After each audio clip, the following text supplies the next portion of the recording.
जो स्टैटिक था उसमें क्या है, it keeps only one copy of it at the class level, और सारे ऑब्जेक्ट के अंदर वो शेयर होगा तो मेमोरी सेव हो जाएगी। अब उसी कॉन्स्ट वाले फंक्शन के अंदर एक दो फीचर्स है वो आज देखते हैं, एज वेल एज स्टैटिक वाला जो है उसमें भी फीचर्स है। प्रोग्राम वी हैव सीन वो स्टैटिक मेंबर फंक्शन और कॉन्स्ट मेंबर फंक्शन के बेसिक प्रोग्राम थे कि कोई भी मेंबर फंक्शन के पीछे आप कॉन्स्ट लिखो, के अंदर वेरिएबल की वैल्यू चेंज नहीं होगी। कई बार ऐसी सिचुएशन होती है जहां पे आपको कोई फंक्शन है उसको प्रोहिबिट करना पड़ता है कि भाई आप कोई भी डेटा वेरिएबल की वैल्यू चेंज नहीं करोगे। कोई वेरिएबल को आपको अलाउ करना पड़ता है कि you can allow that variable to be change in the constant member function also.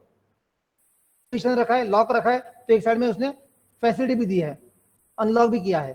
तो will see today that if the screen is present in both the groups, boys group से acknowledge करो कोई, boys group में कोई एक जन जवाब आपको। Yes sir. हाँ fine fine okay, that means you can here.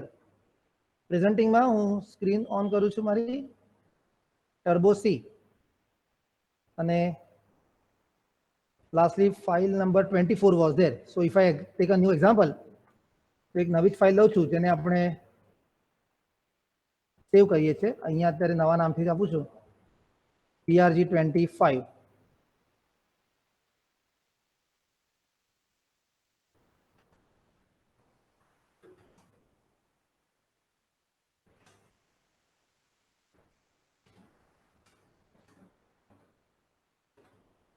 इसको म्यूटेबल वेरिएबल बोलते हैं।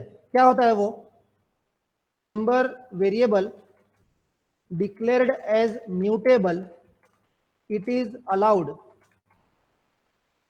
to be changed even in constant member function।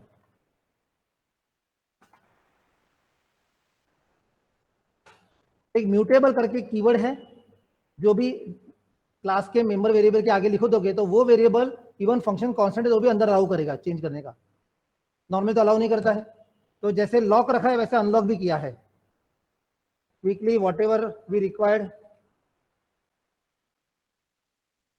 एक एग्जांपल देखते हैं किस तरह से होता है।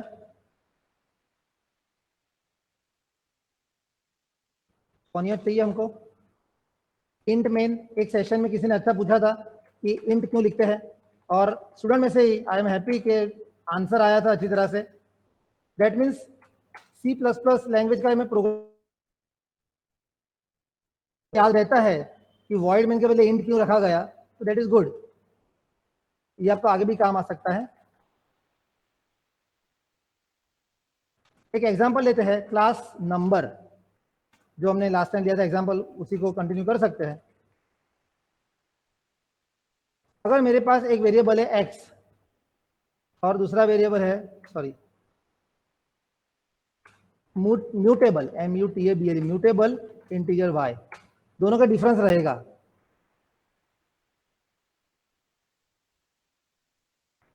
पब्लिक सेट मेथड आपको सबको पता है, वैल्यू सेट करता है बराबर ना। तो मैं ऑलरेडी वैल्यू सेट के लिए नो इश्यू, कोई दो वैल्यू लेता हूं और ये x के अंदर a स्टोर करवाते हैं, y के अंदर b स्टोर करवा देता हूं, दैट इज कॉमन मेथड। अगर मैं INCR इंक्रीमेंट फंक्शन लेता हूं, क्या मीनिंग हुआ इसका? If I say body can not be changed.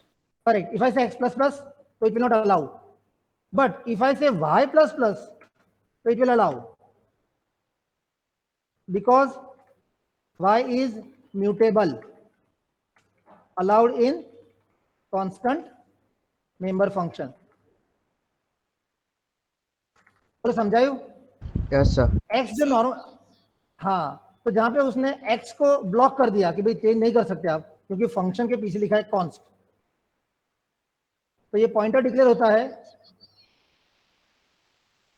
बिल्कुल, आपको जो भी वेरिएबल डिक्लेयर करना है उसके आगे म्यूटेबल कीवर्ड लिखना है, तो वो दोनों की परमिशन कॉन्स्ट में भी अलाउ हो जाएगी। ठीक है, और सिंपल फंक्शन में तो होता ही है। सिंपल फंक्शन मतलब ये वाला देखो सेट, ये सिंपल फंक्शन है, पीछे हमने कॉन्स्ट नहीं लिखा, तो नॉर्मल फंक्शन हो गया, उसमें तो दोनों वेरिएबल अलाउ है। एक्स और वाई दोनों वर्क करेंगे। सिर्फ म्यूटेबल लिखने से ये फायदा हुआ कि कॉन्स्ट वाले फंक्शन में भी वो म्यूटेबल अलाउ हो गया, म्यूटेबल अलाउ नहीं होता है वैसा। तो यहां पे हम लिखेंगे because member function is constant, बराबर है। अभी इसका अगर प्रोग्राम रन करना है तो हम नंबर n1 ऑब्जेक्ट बनाते हैं। अच्छा, n1 ऑब्जेक्ट के थ्रू सेट वाली मेथड कॉल करूं, 10 20 पास करूं तो a और b पास हो जाएंगे। 10 इज a, 20 इज b, और दोनों x और y में जाके स्टोर हो जाएंगे। तो सेट फंक्शन ठीक से वर्क करेगा। n1.incr लिखता हूं तो एज शोन अबव x जो लिखा है उसका एरर बताएगा, क्योंकि अभी हमने x वाली लाइन को कमेंट नहीं किया है। तो इंक्रीमेंट होगा। उसके बाद आपको डिस्प्ले करना है। चलो एक डिस्प्ले मेथड भी चाहिए हमको।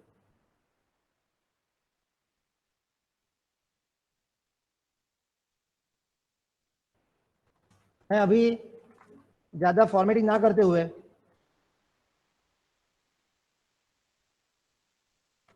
बराबर x equal to and y equal to ऐसे करके मैसेज रख देता हूं, तो वैल्यू विल बी डिस्प्लेड, बराबर है।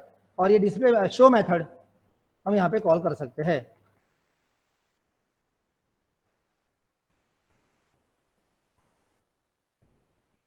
कंपाइल करते हैं। एरर आनी ही चाहिए। क्या है एरर, देखो रीड करते हैं। लिखा है type name expected, mutable keyword है ना, डिक्लेरेशन मिसिंग भी बताएगा उसके अंदर। म्यूटेबल कीवर्ड टर्बो सी के ये डॉस बेस वाले वर्जन में नहीं चलता है। टर्बो सी के डॉस वाला वर्जन जो ये विंडोज है वो सॉफ्टवेयर में चलता है। तो म्यूटेबल कीवर्ड, फिर एक है नेम स्पेस, ऐसे 3-4 C++ के नए जो कमांड थे वो ये पुराना वर्जन सपोर्ट नहीं करता है। तो एट दिस मोमेंट म्यूटेबल का एरर बताएगा, पर हमको समझना है कि म्यूटेबल लिखा है तो वो यहाँ पे अलाउ हो जाएगा। इसलिए अनडिफाइंड सिंबल y की एरर आएगी, can not modify a const object, x की एरर तो दे दी उसने exactly, can not modify the const object, मतलब ये कॉन्स्ट फंक्शन है तो वो ऑब्जेक्ट के वेरिएबल को मॉडिफाई नहीं कर सकता। तो x वाले एरर सही है, इसको मैं कमेंट कर देना। तो होता है उसके एरर नहीं आएगी। देखो कहीं पे भी टाइप नेम मतलब म्यूटेबल की एरर है, डिक्लेरेशन मीनिंग सेमीकोलन वो भी सेमीकोलन उसी की एरर है, y की एरर है, बॉल y करेक्ट, सारे जगह पे y की एरर है। तो ये एरर की लाइन जो है जहां जहां भी मैं कर रहा हूं यहाँ पे y सिंबल नहीं मिला, कहीं भी उसने y is not allowed in constant member function ऐसा एरर नहीं दिया। y++ उस लाइन की एरर जो है वो y is not identified, undefined symbol ऐसा लिखा है। और जो x वाली एरर थी वैसे एरर y के लिए दी नहीं। कैन यू ऑब्जर्व, जो x की एरर थी वो y की एरर नहीं है। इसका मतलब म्यूटेबल लिखने से y++ जो है वो कॉन्स्ट वाले फंक्शन में भी अलाउ हो जाता है। ओके, तो this is one example. Coding is perfect but because of this old version this will not run. और दूसरा एक बताना था आपको,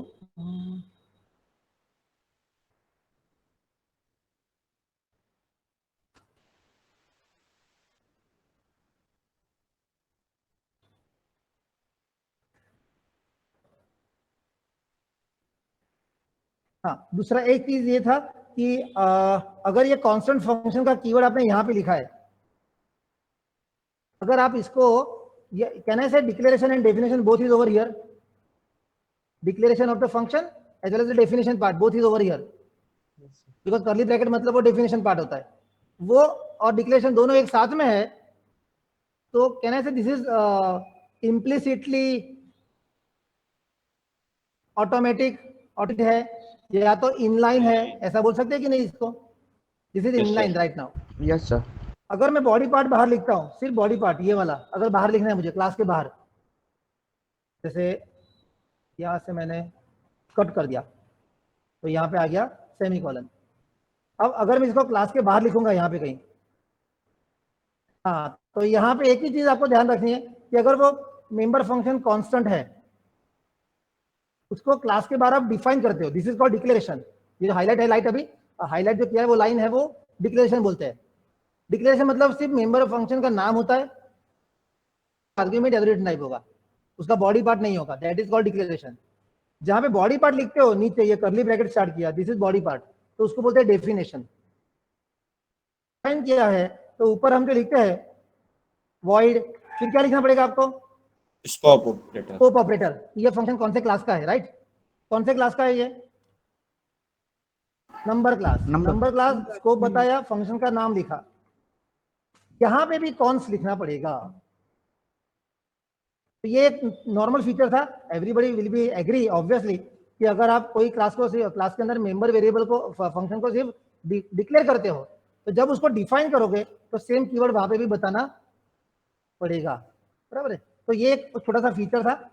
एरर्स बाकी सारी वही रहेगी, देखो नो चेंज इन एरर्स, तो 5 एरर है वो उसी की होगी। हाँ, तो mutable keyword is not right now supported by this DOS version Turbo सी।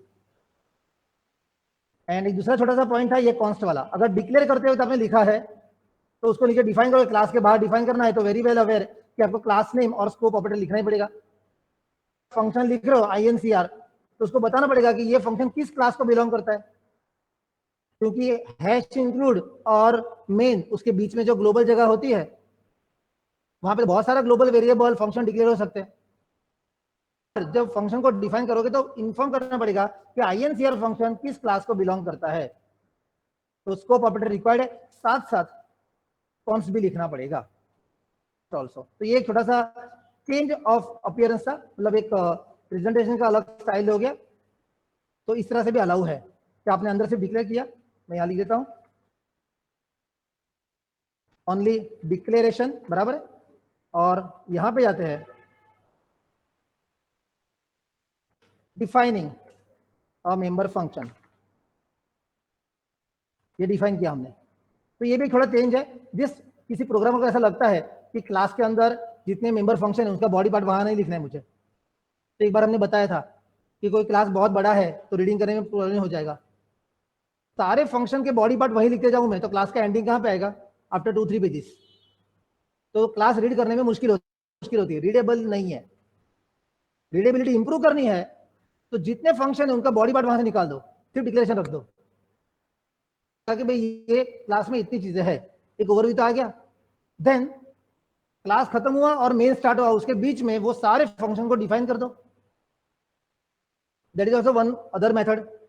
तो that is good practice, programming practice ऐसी ही होती है हमेशा। जो प्रोफेशनल प्रोग्राम बनते हैं वहां पे जो क्लासेस बनाते हैं उसमें मेंबर वेरिएबल डिक्लेयर करते हैं और मेंबर फंक्शन सिर्फ डिक्लेयर होते हैं, कहां होते हैं? आउटसाइड द क्लास ऑलवेज, ठीक है? तो ये एक छोटा सा पॉइंट था। तो one is called mutable keyword, then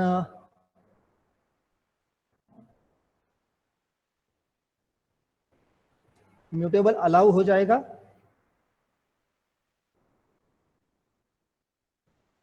अच्छा, और एक कीवर्ड इसके साथ ही लेता हूं इसी प्रोग्राम में, कीवर्ड फंक्शन को ब्लॉक कर देगा। तो अगर मैं कोई वेरिएबल है बना देता हूं, इसका मतलब क्या, उस वेरिएबल की वैल्यू कोई भी फंक्शन चेंज कर नहीं पाएगा, कोई फंक्शन चेंज नहीं कर पाएगा। तो इसका मतलब कि z की वैल्यू कोई भी फंक्शन के अंदर, इधर वो कॉन्स्ट वाला हो, कॉन्स्ट ऑब्वियसली नहीं कर पाएगा, पर नॉर्मल मेंबर फंक्शन भी उसको चेंज नहीं कर पाया। Certain variables are so sensitive, should not be change by any programmer और should not be given permission to change by any other operator. तो उसको आप इस तरह से लॉक कर सकते हो। तो एक z नाम का वेरिएबल कॉन्स्ट लिखा है मैंने, अब इसको लेटस से मैं यहां पे ट्राई करता हूं, कॉमा करके इंटीजर c, और c को हम यहां पे स्टोर करना चाहते हैं, जैसे z के अंदर z equal to c, normal तो हो जाना चाहिए, आर्गुमेंट पास करेंगे तो z वेरिएबल में स्टोर होना चाहिए, बट पास करता हूं F2, क्या बोलता है वो, 5 के बदले 7 एरर आ गई, मतलब 2 जो नई एरर आई वो इसी कॉन्स्ट का था। हाँ, constant member number scope z, number class का तो z वेरिएबल है, वो कांस्टेंट मेंबर है। In class it is without constructors, मतलब उसको इनिशियलाइज नहीं किया है। हाँ, ये एरर है। क्या लिखा है एरर में? Can not modify a const object. Okay, and बाकी एरर सब सही है। ये 16 लाइन वाली एरर, लाइन नंबर 16 बता रहे हो, आगे ना बता लाइन नंबर से, तो 16 लाइन पे एरर है, can not modify a constant object. If I press enter on it, उसी लाइन पे कर्सर है प्लेस किया हुआ है जहां पे हम वैल्यू स्टोर करवा रहे हैं, बराबर है।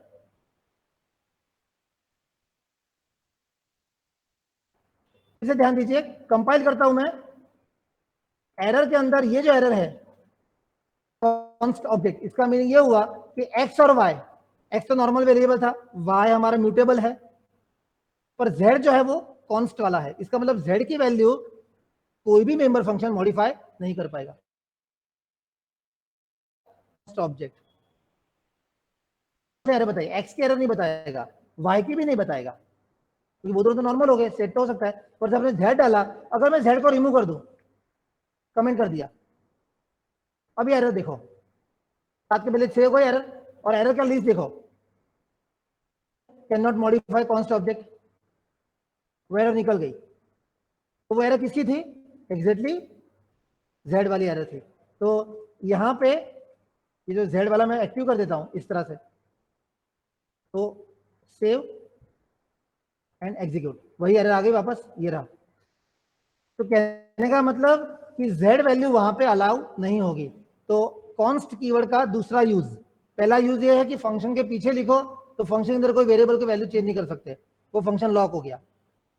जो कॉन्स्ट कीवर्ड, तो वो वेरिएबल भी लॉक हो गया, तो इसका मतलब वेरिएबल की वैल्यू कहां असाइन करे, फिर कहीं तो करनी पड़ेगी, फंक्शन में तो अलाउ नहीं है। और क्लास में ऐसा तो लिख सकते नहीं है, ये क्लास है, यहाँ पे इक्वल टू करके ऐसे कुछ वैल्यू लिख नहीं सकते। क्लास इज ओनली डिजाइन, वहां पे एक्चुअल असाइनमेंट तो होता ही नहीं है कभी, तो ये कहां करें? तो क्लास और मेन के बीच में ग्लोबल प्लेस है, वहां पे आप इसको असाइन कर सकते हो। तो दैट मीन्स अगर मैं यहां से रिमूव करता हूं कांस्टेंट वेरिएबल की वैल्यू, यहां पे मुझे असाइन करनी है, तो कैसे करूं मैं? z इक्वल टू 22 ऐसा लिख दूं मैं? नहीं, z कौन से क्लास का है? क्लास तो बताना पड़ेगा, z किस क्लास को बिलोंग करता है? Number. नंबर क्लास को बिलोंग करता है। तो you to assign number scope z equal to 22। ऐसे असाइनमेंट स्टेटमेंट्स ग्लोबल डिक्लेरेशन पे चलते हैं। आपने सी टाइम पे किया था, hash declare, hash define, hash define करके पाई 3.14 ऐसा लिखा था आपने। तो ऐसे डिक्लेरेशन स्टेटमेंट ग्लोबल जगह पे चलते हैं। वैसा ही एक ये स्टेटमेंट जो है वो ग्लोबल प्लेस पे है अभी। प्लस प्लस आपको ग्लोबल डिक्लेरेशन जो स्पेस देता है, उसमें बिफोर मेन आप कुछ भी सेटिंग करवा सकते हो। तो कंपाइल करते हैं, एरर जो है टाइप नेम मिसिंग, ये तो बड़ा म्यूटेबल एरर है। Constant member function z in class without constructor बराबर है, उसको सेट नहीं किया है। Undefined symbol z can not modify, ये उसकी एरर है, सही है। And multiple declaration for number z, ये क्यों आया, कोई बताएगा मुझे? Last error, multiple declaration for number scope z, ये मैंने ग्लोबल में भी लिखा है और वहां पे देखो सेट में भी लिखा हुआ है। इसमें z को अलाउ किया, इसको मुझे कमेंट करना पड़ेगा ना, अब तो इट इज नॉट अलाउड। तो मैं लिखूंगा यहाँ पे not allowed because is constant. Variable constant है, उसको क्लास की डिजाइन के टाइम पे कहीं पे भी उसको असाइनमेंट नहीं कर सकते आप, ये लॉक हो गया। अल्टर F9, एरर देखते हैं। चलो म्यूटेबल का एरर है, सेकंड डिक्लेरेशन का आएगा, constant member number class without constructor error है, okay. Undefined symbol, type name expected उसी का है, कहां पे है टाइप नेम? टाइप नेम उसको देते हैं, इंटीजर टाइप का है ना, इनिशियलाइज किया, integer type number z equal to 22, निकल गई एरर।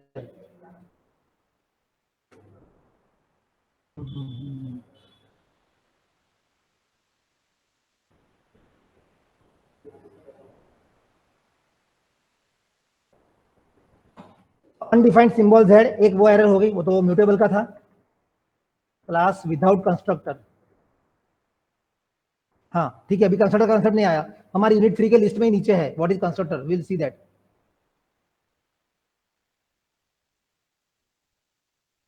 एक सेकंड मैंने જોઈ લેવા દો।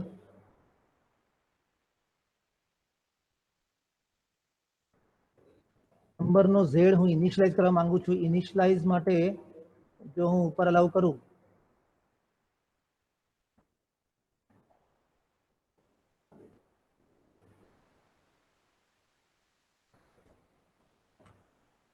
અહીંયા તો ખાલી ડિક્લેર થયો છે, નહીં થાય।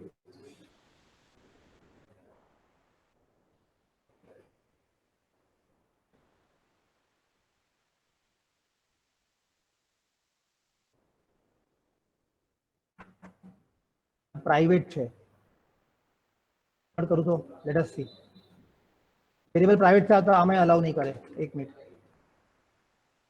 પબ્લિકમાં કરી જોઈએ, એક second. there is some way to cover up error message for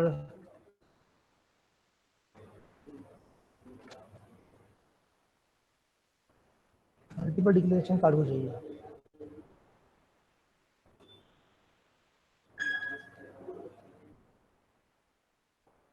if I cut down this and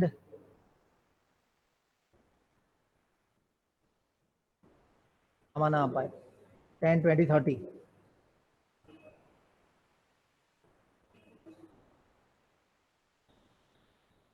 તો બે કન્સેપ્ટ આપણે ભેગા કર્યા એક જ પ્રોગ્રામમાં, let it be here.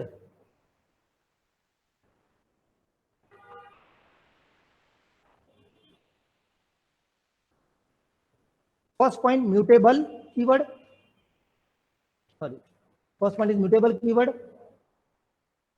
it is allowed in the constant member function। the second point const keyword with the variable which is not allowed in the regular function। ખાલી આપણે એનું અસાઇનમેન્ટ જોઈ લઈએ, just a moment।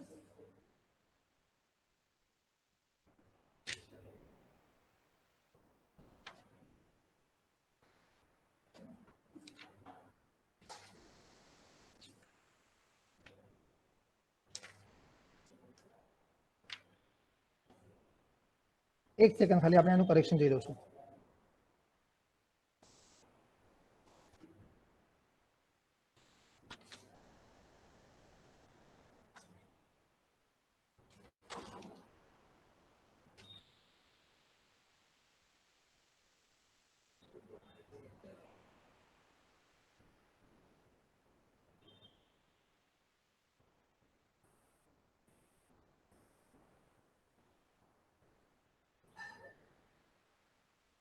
ફાઇન, એક slide correction કરીએ। આપણે કોન્સ્ટ variable અલાઉ કરીએ છીએ,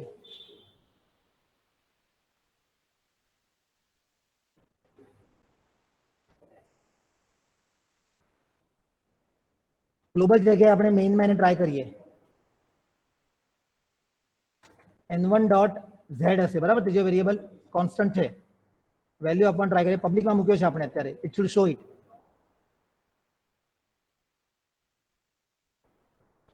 म्यूटेबल ની એરર છે, વિધાઉટ કન્સ્ટ્રક્ટર છે, okay,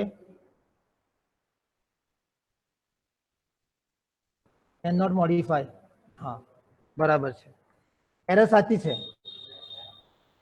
can not modify const object.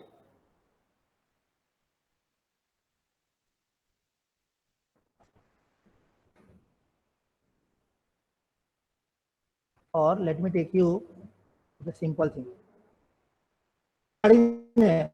z variable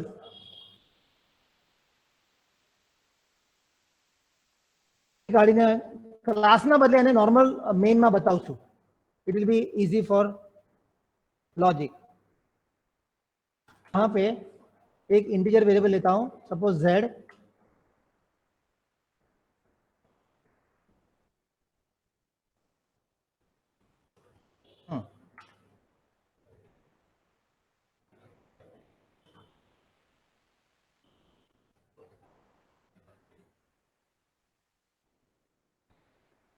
local to main पे उसको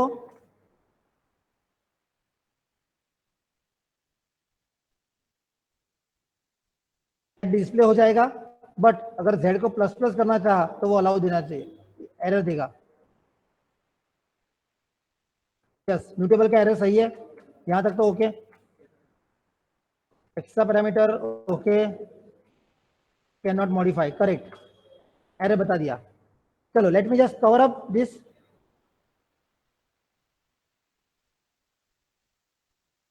सो ये प्रोग्राम 2 पॉइंट पे क्लोज करते हैं। देखिए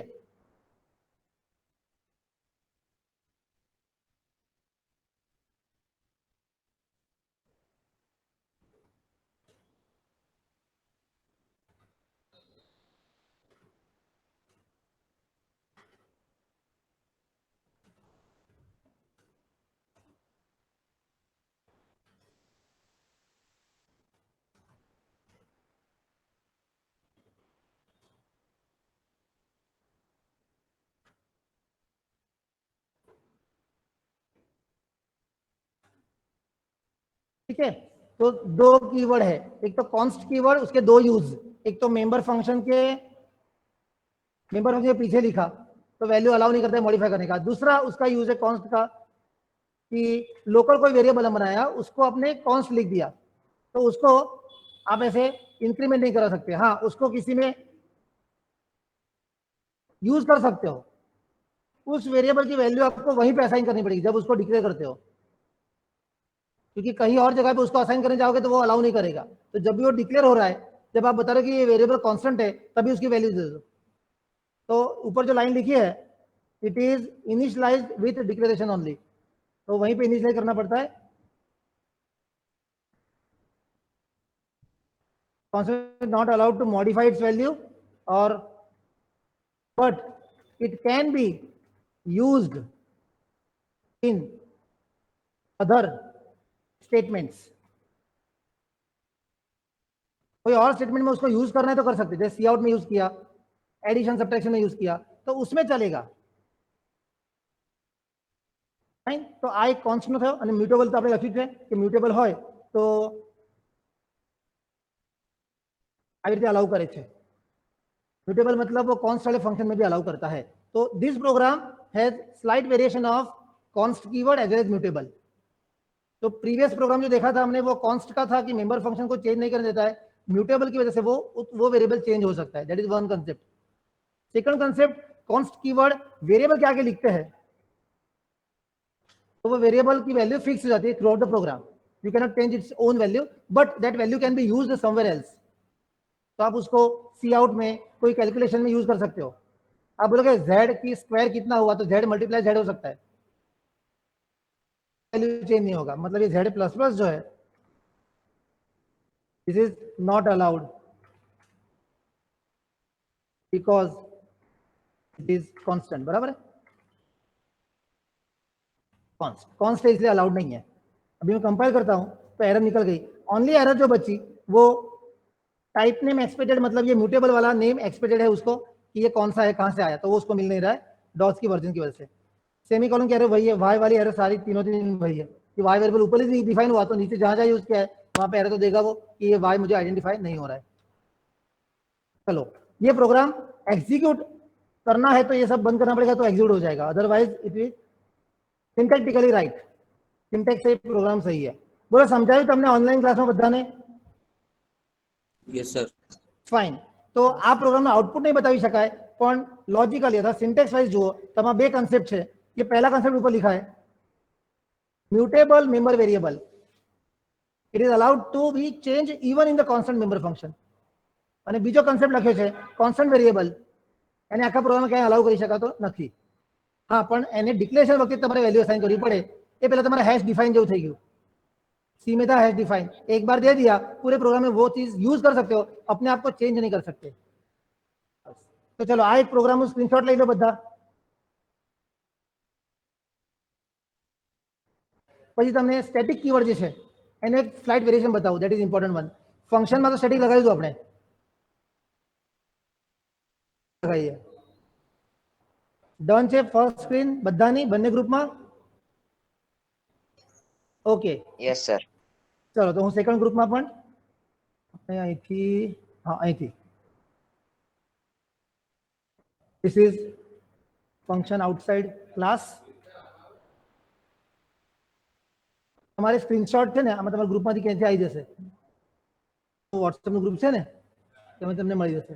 ઇવન આ પ્રોગ્રામ હું તમને પેલા ક્લાસરૂમમાં આપું જ છું. યસ યસ ઉભા રહો, આમાં સ્ક્રીનશોટ લેવા માટે પહેલા ઉપર આપણે ક્યાં સુધી હતા? હા અહીંયા સુધી હતા. પહેલા આટલું લઈ લો, this much.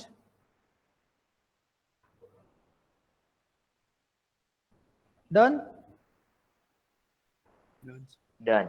ઓકે અને એક લાસ્ટમાં શું બાકી રહ્યું? ખાલી Z પ્લસ પછી ગેટ સ્ટેજ અને રિટર્ન 0. આ તો બધાને ખબર જ છે. આ તો સ્ક્રીનશોટ ના લો તો ચાલશે.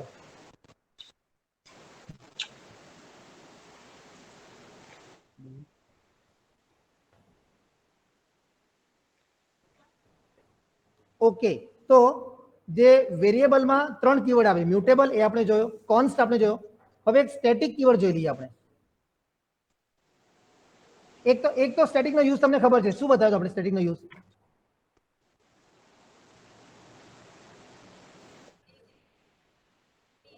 એક્ઝેક્ટલી એની એક જ કોપી હોય ક્લાસ લેવલે, ઓબ્જેક્ટમાં ઇન્ડિવિજ્યુઅલ કોપી અપાય નહીં. તો મેમરી સ્પેસ સેવ કરવા માટેનો ઉપયોગ થાય છે. જો ફંક્શનની આગળ સ્ટેટિક લખાય तो ये स्टैटिक कीवर्ड वेरिएबल ने आगे लिख सका है. फंक्शन के बाद में हम लिखते हैं, फंक्शन के आगे लिखते हैं सॉरी स्टैटिक वॉइड ऐसा करके, तो वही स्टैटिक कीवर्ड वेरिएबल के आगे लिखेंगे तो क्या होगा? Any idea? हाँ क्या हो सकता है?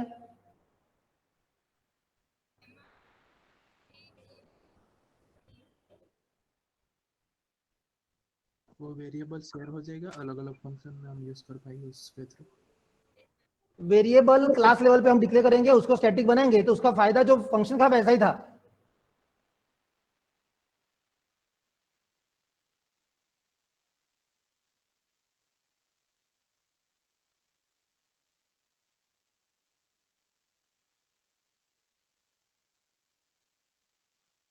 फंक्शन की स्टैटिक वेरिएबल बाकी सबकी कॉपी मिलती है. n1 n2 n3 ऑब्जेक्ट बनाऊं तो सबको xy सब मिलेंगे, इंडिविजुअल x इंडिविजुअल y सबके होंगे, बट स्टैटिक वाले का नहीं होगा, उसका सिंगल कॉपी होगा. तो वो कैसे है?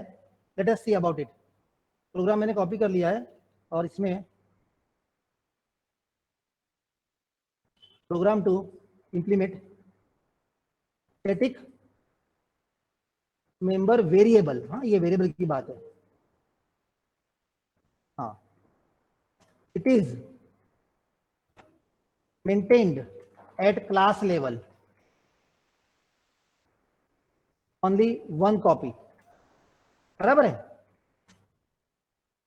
each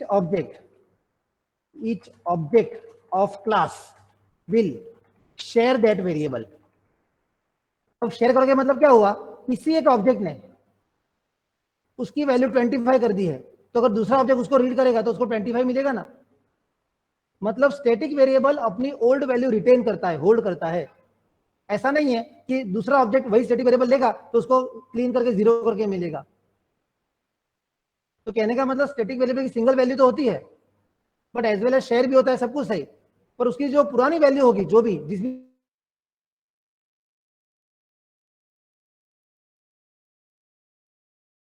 रिटेन्स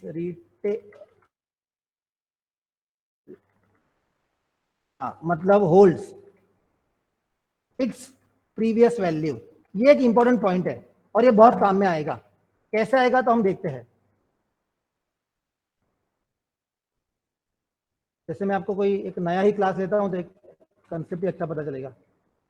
सपोज आप कोई एम्प्लॉय का क्लास लेते हैं, एम्प्लॉय, और कितने मैंने एम्प्लॉय का ऑब्जेक्ट क्रिएट किए उसका काउंटिंग बताना है मुझे. तो क्लास एम्प्लॉय और इसके अंदर मेरे पास एम्प्लॉय नेम है और लेट अस से अभी 2 ही लेते हैं, चलो ना. सैलरी 2 वेरिएबल लेता हूं मैं. प्राइवेट वेरिएबल होगा बाय डिफॉल्ट, बराबर. Void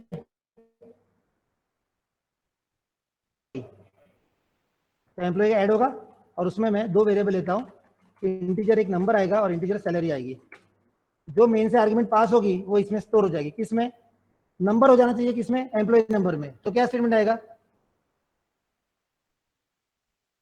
argument NO should be stored in the class variable EMP NO. तो क्या स्टेटमेंट आएगा यहाँ पे?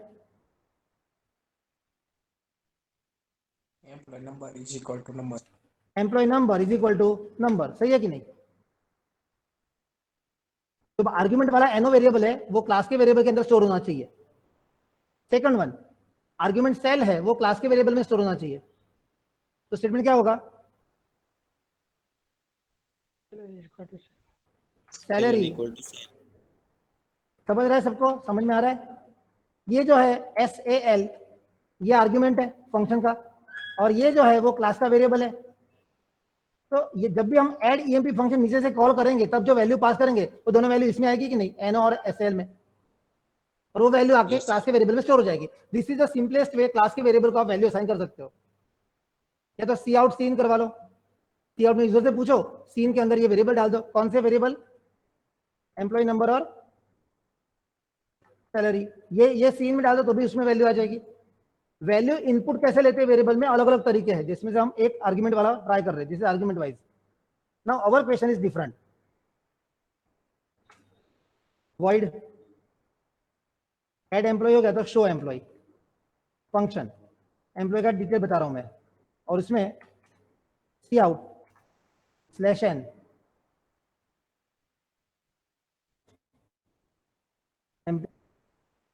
कुछ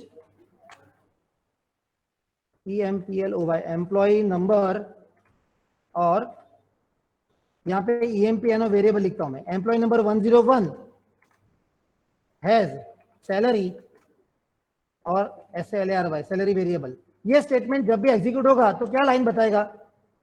एम्प्लॉय नंबर, फिर वो नंबर डिस्प्ले होगा, हैज सैलरी, और सैलरी की वैल्यू आ जाएगी, इतनी सैलरी होगी। चलो अगर मैं सिंपल रन करता हूं पहले, फिर स्टैटिक का यूज देखते हैं। Employee class E1 is the object. While I call the member function E1 dot add employee, उसका नंबर है 122, उसकी सैलरी है 4000, कम हो गई 24,000 कर दे। और E1 डॉट डिस्प्ले एम्प्लॉय, क्या है नाम? Show employ. सॉरी, ये तो सिंपल प्रोग्राम हो गया। अभी तक हमने स्टैटिक डाला नहीं इसमें। What is the use of static वो देखते हैं। F2 कंपाइल करो, देखो रन हो गया, और एग्जीक्यूट करो। तो पहले ये वाला ऑब्जेक्ट बनेगा, फिर उसका ये एड ईएमपी कॉल होगा। जब ये कॉल होगा तो ये ऊपर जाएगा और यहां से वैल्यू स्टोर करके रख देगा। जब ये सेकंड वाला कॉल होगा, उसके नीचे वाला शो ईएमपी, तो ये वापस ऊपर जाएगा और ये लाइन प्रिंट कर देगा। पहला वाला फंक्शन एग्जीक्यूट हो गया, वो एड ईएमपी वाला, वैल्यू मेमोरी वेरिएबल में जाके स्टोर भी हो गई। दूसरा फंक्शन जब कॉल हुआ तो उसकी वैल्यू बता दी उसने, एम्प्लॉय नंबर 122 है सैलरी दिस। अब मैं अगर दूसरा ऑब्जेक्ट बनाऊंगा, ये पहला ऑब्जेक्ट जब बन गया ना, तो मुझे काउंट आना चाहिए कि पहला 1 ऑब्जेक्ट क्रिएटेड, 1 एम्प्लॉय एडेड, फिर आना चाहिए 2 एम्प्लॉय एडेड। ऐसा करना है तो सपोज मैं यहां पे एक वेरिएबल रखता हूं,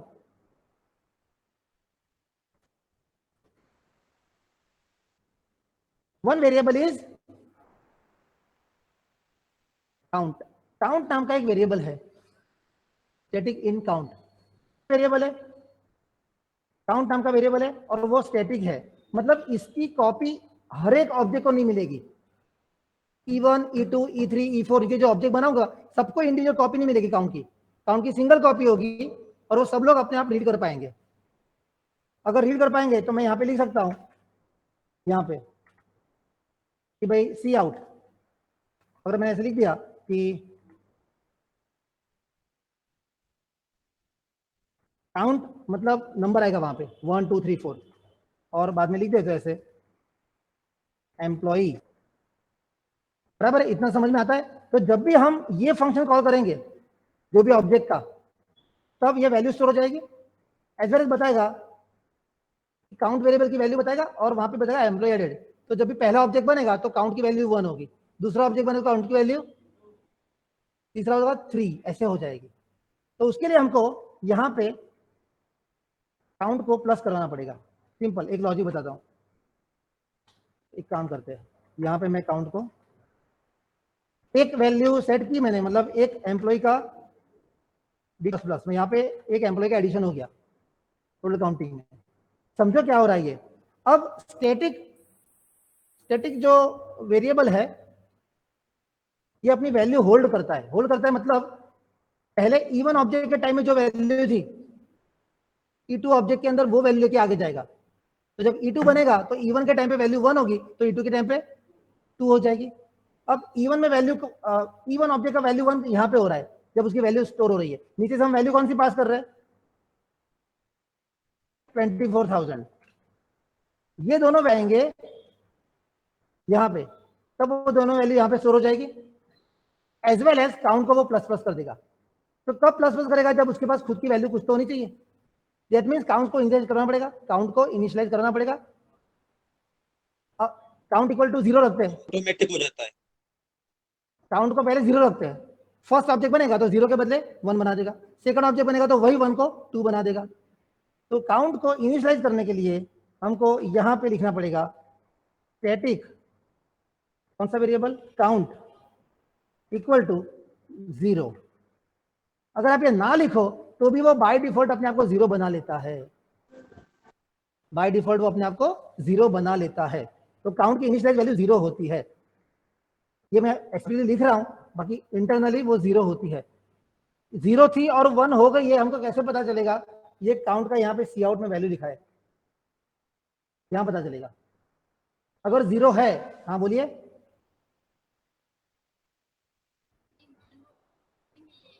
बराबर। हाँ, जितनी बार ऐड एम्प्लॉय फंक्शन कॉल होगा उतनी बार ये काउंट प्लस प्लस होता जाएगा। अब नीचे मैंने ऐड एम्प्लॉय एक ही बार कॉल किया है, तो मैं अगर यहाँ पे लिखता हूं कॉमा E2, सॉरी नया दूसरा ऑब्जेक्ट बना, मैं दूसरे ऑब्जेक्ट का भी यहाँ पे करवाता हूँ E2 ऑब्जेक्ट। चलो भाई ऐड एम्प्लॉय करो। एक ऑब्जेक्ट में तो एक ही फंक्शन कॉल होगा, तो ये दूसरा वाला है, नंबर उसका और उसकी सैलरी लेट अस से समथिंग 30,000, और E2 object dot show EMP। Show में तो सारी डिटेल बता देगा, बट ये जो फंक्शन जब भी कॉल होगा तो सेकंड टाइम जब ऊपर जाएगा तो काउंट की ऑलरेडी वैल्यू 1 हो चुकी होगी, और काउंट की 1 वैल्यू को 2 बनाएगा और डिस्प्ले करते वक्त वो बोलेगा कि 2 एम्प्लॉय एडेड, एम्प्लॉय बाद में 2 एम्प्लॉय 3 एम्प्लॉय ऐसे बताएगा। लेट अस सी, कंपाइल किया मैंने, इफेक्ट देखते हैं, और देखना इफेक्ट तो हमको इसको गेट ch लगा देते हैं। चलो गेट ch यहाँ पे, मतलब जब भी वो वैल्यू असाइन कर रहा है तब वो रुक जाए, बाद में डिस्प्ले का आउटपुट बताएगा हमको। F2 यस, बोलो ऑनलाइन में समझाયું બધાને શું કહેવા માંગુ છું? Yes. મેં એટલા માટે મેં ઉપર થિયરીમાં પહેલા પોઈન્ટ Yes, sir. લખ્યા Yes, sir. અને પછી પ્રેક્ટિકલમાં રન કર્યા છે। It is maintained at class level, એક જ કોપી હોય છે। each object of the class will share that variable અને it retains its previous value। આ ત્રણનો આપણે આઉટપુટ જોઈએ કેવી રીતે આવે છે। રન કર્યું, મેઇનમાં એક્ઝિક્યુટ કરશે, यहाँ पे 2 ऑब्जेक्ट बनेंगे, चलो बने तब तक तो कुछ दिक्कत नहीं। पहला फंक्शन कॉल हुआ तो तुरंत वो काउंट प्लस प्लस हो गया, डिस्प्ले हो जाएगा। सेकंड फंक्शन कॉल हुआ तुरंत काउंट प्लस प्लस होगा, उसकी वैल्यू डिस्प्ले हो जाएगी। रन करते हैं, 1 मिनट, एरर बोलो, undefined symbol employ count in module linking error करी जाने। हाँ जी 1 सेकंड, क्या हाँ सर, हाँ बोलो। हाँ चलो मजा आया लोगों ने, चालू છે।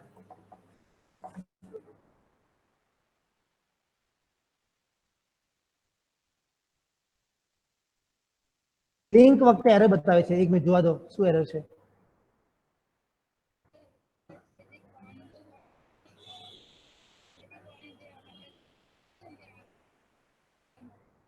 हाँ तो આપણે કમેન્ટ મૂકી છે line, this line is commented। આ લાઈન કમેન્ટમાં છે એટલે આ તો એક્ઝિક્યુટ જ નહીં થાય। कहाँ है? पब्लिक के आगे, उसके नीचे पब्लिक में से फंक्शन कॉल किया है, दो वेरिएबल स्टोर करवाए है और काउंट वाले वेरिएबल को प्लस प्लस करवाया है, तो पुराने वैल्यू को प्लस करेगा। हाँ, तो वो तो पुरानी वैल्यू को प्लस करेगा।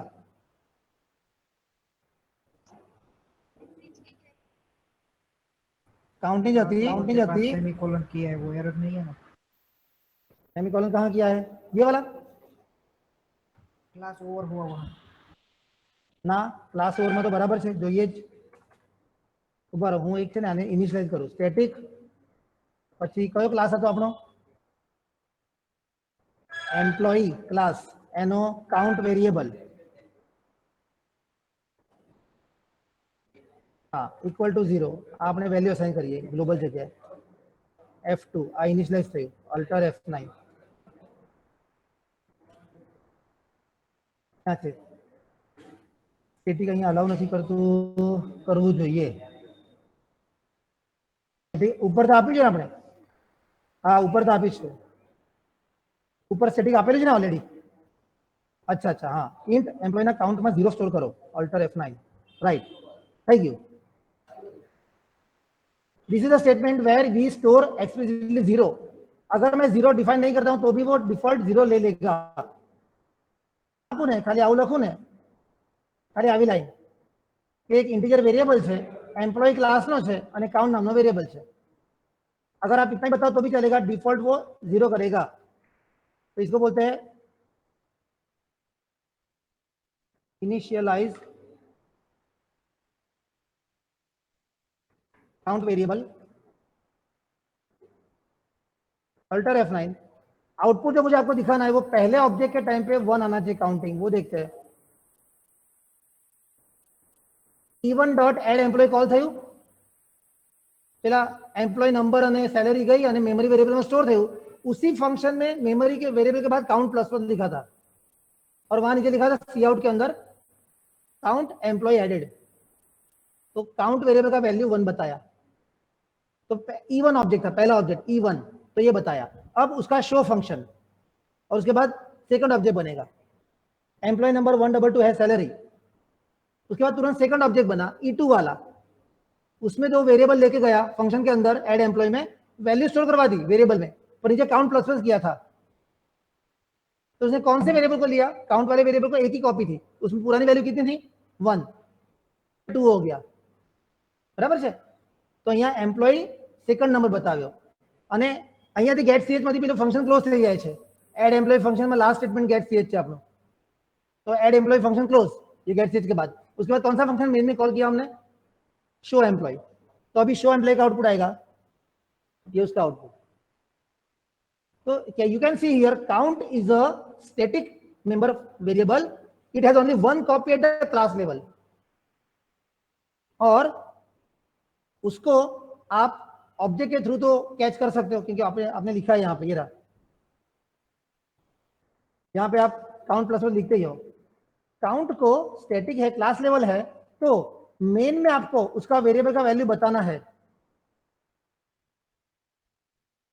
प्राइवेट है ना अपनी પાસે ऊपर, हाँ प्राइवेट है।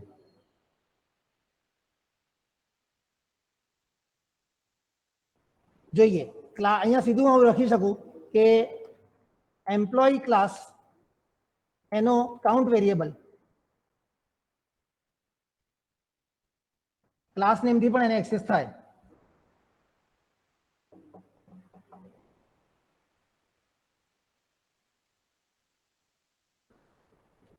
प्राइवेट એટલે અલાઉ નહીં કરે કદાચ, એક મિનિટ જોઈ લેવા મને। હા નોટ એક્સેસિબલ, બરાબર, પ્રાઇવેટ વેરિએબલ એટલે સીધો અલાઉ નહીં કરે।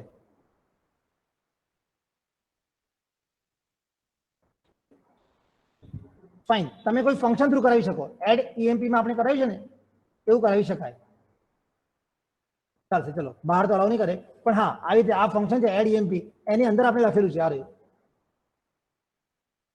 तो ये एक दूसरा हो गया, स्टैटिक वेरिएबल उसकी वैल्यू होल्ड करता है, नेक्स्ट ऑब्जेक्ट जब भी उसको रीड करेगा तो प्रीवियस ऑब्जेक्ट के थ्रू अगर वैल्यू चेंज हुई है तो चेंज वाली वैल्यू आगे जाएगी, मतलब old value is carry forwarded, એવું આપણે કહી શકાય। it returns its previous value, old value is carry forwarded. બસ આનો મીનિંગ સમજાશે તમને? સરસ. આ તો આ ઇમ્પોર્ટન્ટ છે, આવી છે સ્ટેટમેન્ટ. કેટલા ઓબ્જેક્ટ બનાવશો એટલા આન્સર જતો હશે. હવે 1 2 થયા હતા, સપોઝ અહીંયા તમે ઉપર ત્રીજો ઓબ્જેક્ટ બનાવો, કોમા E3, અને પછી કહો છો કે ભાઈ થર્ડ ઓબ્જેક્ટ છે એનું એડ EMP કોલ કરો, એમ્પ્લોય નંબર 131 અને એની સેલેરી છે સપોઝ 28,000. તો આ કોલ કરતી વખતે પણ કાઉન્ટની વેલ્યુ એ બતાવશે E3 ડોટ શો EMP. બરાબર. અને આ શો થાય છે ત્યાં પણ જો તમારે ગેટ ch મૂકવું હોય તો જસ્ટ તમને એનું વેઇટિંગ કરાવશે. સેવ યસ, देखो compile execute, first employ added उसका मैसेज, सेकंड एडेड उसका मैसेज, ये गेट से जो हो रहा है वो हमने लिखा है वहां पे इसलिए हो रहा है. थर्ड एम्प्लॉय एडेड होगा, एम्प्लॉय एडेड के पहले 3 काउंट करके आया, मतलब काउंट का जो पुराना वैल्यू था उसको प्लस कर लिया उसने. तो ऐसे आप प्रोग्राम के अंदर ऑटो जनरेट नंबर ही बोलते हो, नंबर ऑटो जनरेट वैसा करवा सकते हैं. बोलो समझाए बधाने? Yes sir. Yes, sir. Fine. તો સ્ટેટિક ના બે યુઝ છે. સ્ટેટિક તમે ફંક્શન ની પાછળ લખી શકો, સોરી ફંક્શન ની આગળ લખી શકો, તો ફંક્શન ની એક જ કોપી હોય, બધા શેર કરે. સેમ સ્ટેટિક કીવર્ડ વેરિયેબલ ની આગળ લખો તો એ વેરિયેબલ ની પણ એક જ કોપી હોય, બધા ઓબ્જેક્ટ એને શેર કરે. તો this is the example of sharing the value. So I can say કે આ ત્રણેય object E1 E2 E3 3 objects are sharing the count variable. Count variable ની ઓનરશિપ આ ત્રણેયમાંથી કોઈની પાસે નથી. કાઉન્ટ વેરિયેબલ ની ઓનરશિપ કોની પાસે છે? ક્લાસ લેવલે છે. ઓબ્જેક્ટ બને બધા ઓબ્જેક્ટ એને રીડ કરી શકશે, બધા ઓબ્જેક્ટ એની વેલ્યુ ચેન્જ કરી શકશે, પણ એની ઓનરશિપ નથી. ઓકે, સમજાયું બધાને? Yes, sir. હા, તો Yes, sir. ઓકે. તો આ ધીસ ઇઝ ધ પ્રોગ્રામ. ચલો આજે આપણે આટલું રાખીએ છીએ. સ્ક્રીનશોટ લઈ લો.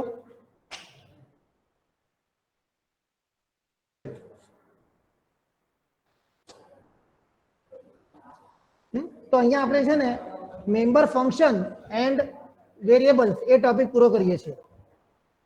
Member function and variables A topic આપણે પૂરો કરીએ છીએ. આવતીકાલથી નવા સેશનમાં હોય નવો ટોપિક લઈશ, ફ્રેન્ડ ફંક્શન. ફ્રેન્ડ ફંક્શન, તો ફ્રેન્ડ કીવર્ડ વાપરશો તો ક્લાસના પ્રાઇવેટ વેરિયેબલ્સ એ એક્સેસ કરવાની પરમિશન મળશે. So will see that also. Second screen show EMP ઉપરથી સ્ક્રીનશોટ લઈ લો. show EMP, just a moment. આટલું. હા બસ,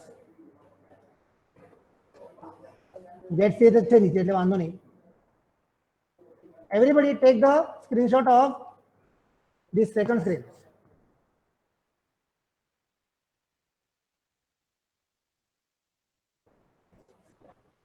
done? Yes, sir. Okay. Yes, sir. Fine. અને આના પછી તો બે જ લાઈન છે, હવે એનો સ્ક્રીનશોટ લેવાની જરૂર નથી. ગેટ સેજ અને મેન ઓવર. If anybody wants you can tech.